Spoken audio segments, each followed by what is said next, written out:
A well-regulated militia being necessary to the security of a free state. The right of the people to keep and bear arms shall not be infringed. Thanks again for tuning in to another edition of Bearing Arms Cam and Company. My name is Cam Edwards. It is great to have you aboard today for a Thursday edition. Amber Athey of the Daily Caller is going to be with us here in just a couple of minutes talking about her story that made a lot of headlines and a lot of waves on Capitol Hill yesterday and throughout the gun control debate.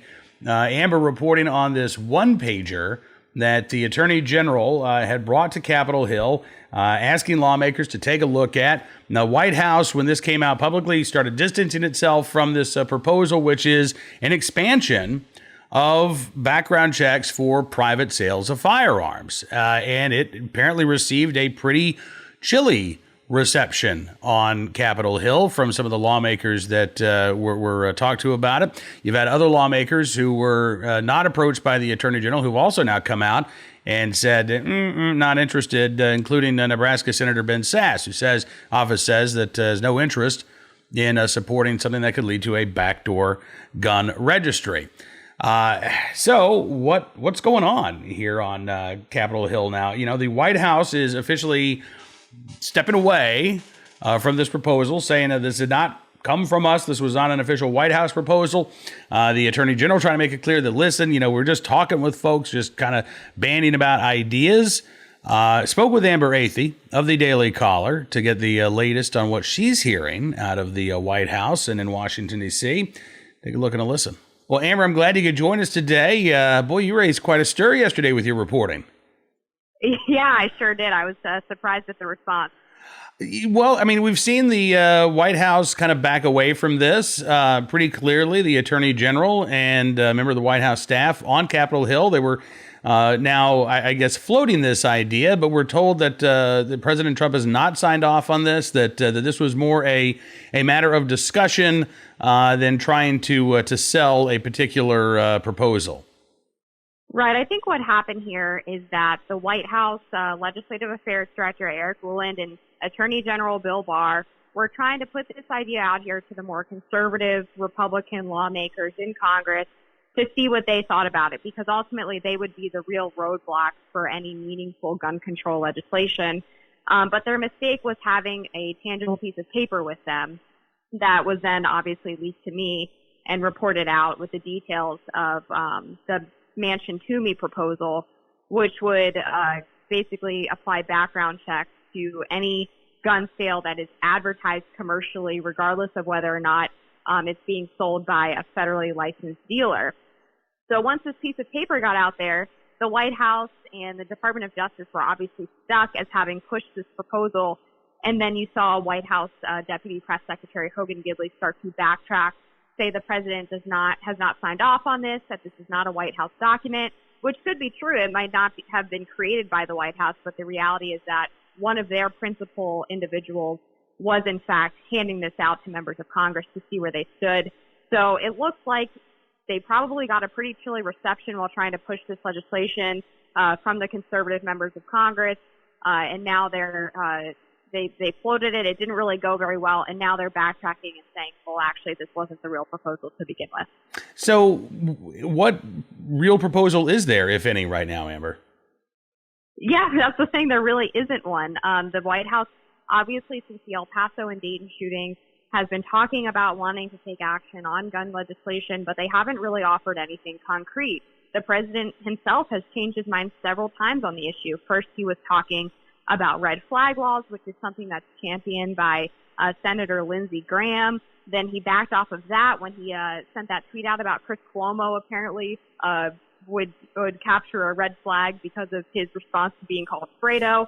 And then he was talking about implementing universal background checks, and then he spoke to NRA's Wayne LaPierre, who told him that was a bad idea. So then he came out to reporters and said, well, actually, we have really strong background checks already in place.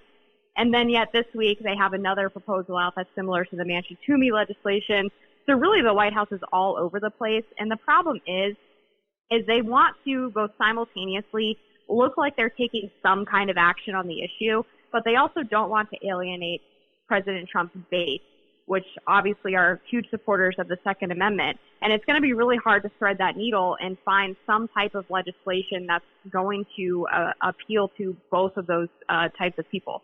No, you're absolutely right about that. I know that one of the things that it's reported that Attorney General Barr has been saying is that they've got to do something because they're really afraid of hemorrhaging votes among suburban women in particular in 2020.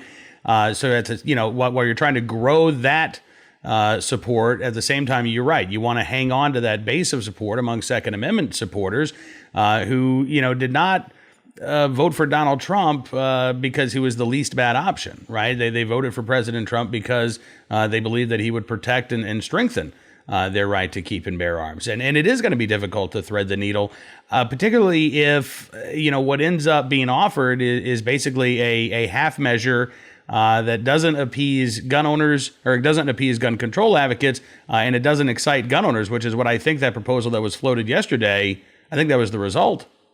And that's exactly what happened with the bump stock ban, is you saw people on the left complaining that this legislation didn't go far enough, or not legislation, excuse me, it was an ATF rule, but they claimed that that didn't go far enough in solving the gun violence issue. And then people on the right said, actually, we like bump stocks.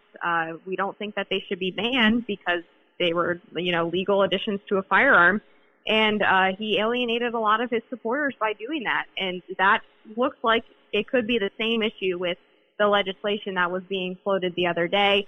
Obviously, the White House recognizes this, and that's precisely why they have their press shop running around trying to skirt responsibility for this proposal. We heard a couple weeks ago, actually we've heard for weeks, that when Congress got back in session on September the 9th, that gun control would be front and center. Here we are getting ready to close out another week. We have not heard from the president. Do you think that we'll hear anything officially from the White House this week, or are they going to kick this can down the road a little bit more? Not this week after this proposal went so sideways. I think they're going to take some time to regroup. And the reason you haven't seen much action in Congress is because with the Democratic-controlled House, they did pass a universal background check bill, but anything that's not supported by the president is not going to be brought forth in the Senate by Majority Leader Mitch McConnell. Everyone close to Mitch McConnell says that he's only going to bring forward a gun bill that has the support of the president. And to this day, we really don't know where the president stands on these issues and what type of legislation he would actually support. Obviously, the proposal this week is apparently not one of the things that he would support. And that's one of the weaker background check bills that's floating around right now. So it's really hard to say what exactly they could propose at this point that would both capture the Democratic House, the president, as well as the Republican-led Senate. Amber Athey with the Daily Caller. Appreciate you coming on the program. It's good talking with you again. Hopefully we'll get a chance to do this again soon. Thanks for having me. Absolutely. Great reporting. Amber Athey joined us here on Bearing Arms, Cam & Company. So, yeah, we had heard, that today might be the day that the president was going to announce whatever plan was going to be coming out of the White House. But according to Amber, probably not going to happen this week after all. We will continue to keep our eyes on all of the doings there in our nation's capital. But in the meantime, you should be continuing to keep up the pressure on your lawmakers. Make sure that your senators have heard from you. Make sure that your Congress critter has heard from you. I know right now a lot of the action is, and at least a lot of the eyeballs are watching the Senate. But coming up next week, we have another House hearing, this time regarding a sweeping semi-auto ban, coupled with a magazine ban as well. And you never know. Beto is not in Congress anymore, but maybe he still has some allies there that will try to amend that semi-auto ban into a ban and a quote-unquote buyback as well. Right now, let's get to our armed citizen story of the day. Let's talk about our good deed of the day, and let's talk about the failures of the criminal justice system, shall we? In fact, we can start there.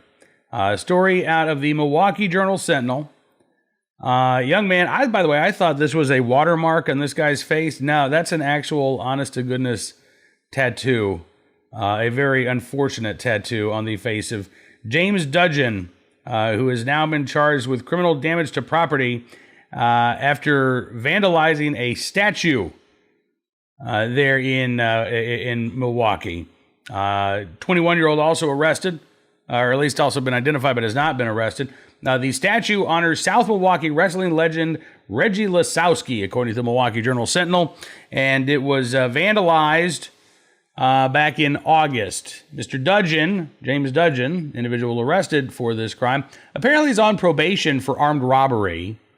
He's 21, and the armed robbery took place about a year ago. According to the Milwaukee Journal-Sentinel, in an interview with police on September the 12th, Dudgeon said he was out with friends, admitted to his involvement, said he thought he would be the tough guy by throwing a concrete block at a statue. That makes you a moron. That doesn't make you tough. He said he vandalized the statue to be cool. Again, probably need a better class of friends, James, if you're on probation for armed robbery and your friends think it's cool to destroy public property. He said that he would pay for all of the damage, which was estimated at $1,200 or so. According to online court records, Dudgeon convicted in January of this year, Milwaukee County, as party to the crime of armed robbery with threat of force for an incident back in 2018. He was given no prison time whatsoever for armed robbery. Instead, he was put on 3 years probation as part of his sentence. As part of his probation, he was to serve 6 months of conditioned time at the House of Corrections with work, treatment, and education release privileges. So basically stay there at night, and you're free to move about throughout the day. In that incident, he organized a robbery in South Milwaukee involving other juveniles. He told police that he wanted to, quote, teach a lesson to a juvenile who he said was communicating with his girlfriend. So he and 2 others ordered 2 juveniles to the ground, robbed them, threatened their lives if they told anybody about what happened. Dudgeon said he had a BB gun during that robbery, but he intended for his victims to believe it was a real firearm. His co-defendant in that case, a guy named Peter Castor, 18 years old, was convicted in that case on an amended charge of attempted theft. He, too, was put on 3 years probation. So, again, armed robbery, no jail time whatsoever. And for this recent crime of defacing a statue of the popular wrestler known as Da Crusher there in the area, he's looking at perhaps, at most, 9 months in prison or a $10,000 fine. So it might be a while before James Dudgeon is out. Well, probably not. I was going to say it's going to be a while before he's out to get his next facial tattoo, but probably not. Probably not. He'll probably be ready to get one for Christmas because, that's what every parent wants, to see their son with another tattoo on their face for the holidays. All right, let's get to today's armed citizen story, shall we? From North Carolina, Rowan County, North Carolina, where sheriff says that a shooting that left 1 person dead, 2 people injured, was a case of self-defense. In fact, those injured were the ones who were forced to protect and defend themselves there in Rowan County. It took place early Saturday morning. Deputies responded to a call about a body in a yard there in Rowan County, North Carolina. And when they arrived, they found 35-year-old Robin Otto Worth dead from an apparent gunshot wound. They say that Worth was found wearing latex gloves and a black shirt covering his face. And they believe that Worth and another guy actually drove from Salisbury, North Carolina, and attempted to rob 2 individuals. During that confrontation, officials say Worth and the other man fired multiple shots at the victims. Those victims fired back, killing Worth. The other man who was with Worth then fled the scene, leaving Worth to die in the front yard of that home. The victims, identified as 2 brothers, were able to drive themselves to the local hospital. They were injured by their attackers, but they are expected to recover. Sheriff's office said yesterday there in Rowan County, North Carolina, the victims had acted in self-defense. There would be no murder charges filed, but the investigation does continue at this point. And again, we'll try to keep our eyes on the situation, give any details if and when they become available.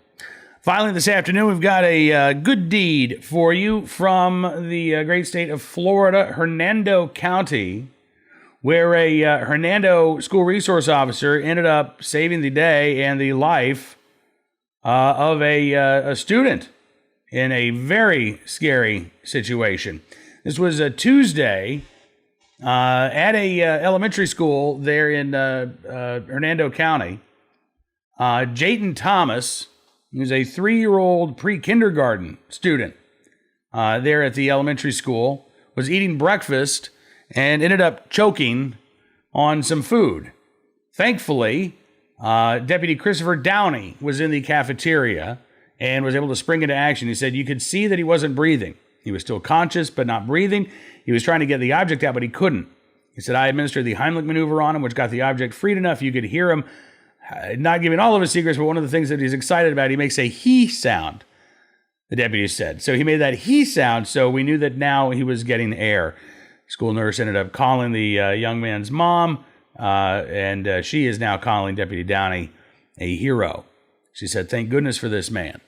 If it wasn't for people like him, how could you feel comfortable with your child who's nonverbal, who is autistic, who is not able to ask for help or say that he has a problem or needs help?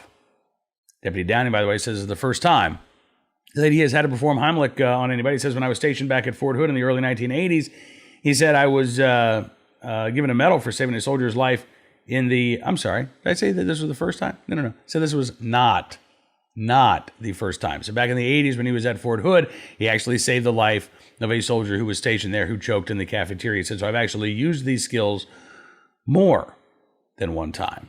Well, I guess it's a pretty good habit to be in the right place at the right time and be willing and able to do the right thing. So, Sergeant Downing, we thank you, Deputy Downing, we thank you very much for your good deed.